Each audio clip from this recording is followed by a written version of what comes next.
লাটি মাছ ভর্তা করার জন্য প্রথমে মাঝখান থেকে সুন্দর করে কাঁটাটাকে সরিয়ে নিলাম আর এইভাবে সুন্দর করে পাতলা করে স্লাইস করে কেটে নিলাম।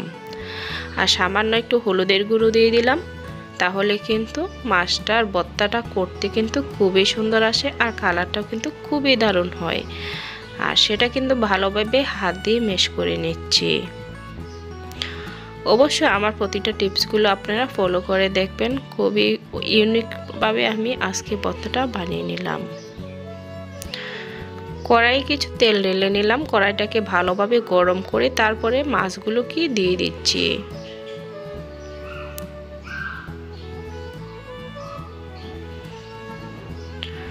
আর যখন আমার মাছটা ভাজা হয়ে গেছে সেই পরে আমি সুন্দর করে উঠিয়ে নিলাম।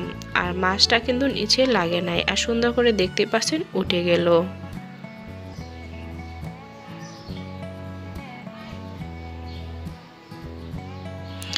এই লাটি মাছের ভর্তাটা কিন্তু সবাই পছন্দ করে। আর আপনারা যারা পছন্দ করেন অবশ্যই আমার কমেন্ট বক্সে জানিয়ে যাবেন কীরকম হলো ভর্তাটা আর কে পছন্দ করেন সেটাও। আর আমার লাটি মাছটা কিন্তু ভাজা হয়ে গেল, আমি কিন্তু আস্তে আস্তে করে সবগুলো নামিয়ে নিব।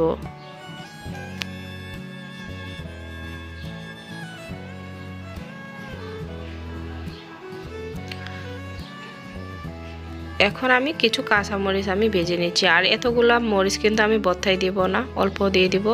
এই ভাজা মরিচটা কিন্তু আমি দেখতে পাচ্ছেন দিয়ে দিলাম, আর সাথে দিয়ে দিলাম আদা আর সামান্য লবণ। সবগুলো একসাথে আমি ছেঁচে নিচ্ছি। আর আমি আস্তে আস্তে করে সুন্দর করে ভালোভাবে ছেঁচে নিব।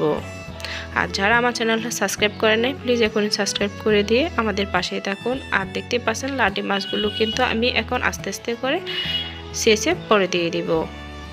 আমার লাটি মাছের ভর্তাটা যদি আপনাদের কাছে ভালো লাগে অবশ্যই কমেন্ট করে জানিয়ে দেবেন আজকের লাটি মাছের ভর্তাটা কীরকম হলো। আর সবগুলো দেখতে পাচ্ছেন একসাথে দিয়ে দিই নেই, যখন একটা শেষ হলো তখন আরেকটা দিয়ে দিলাম। এইভাবে কিন্তু লাটি মাছের ভর্তাটা করতে কিন্তু খুবই ভালো লাগে, আর কাটা তো লাগেই না, আর খেতেও কিন্তু অনেক ভালো লাগে, সুগন্ধও কিন্তু খুবই ভালো আসে।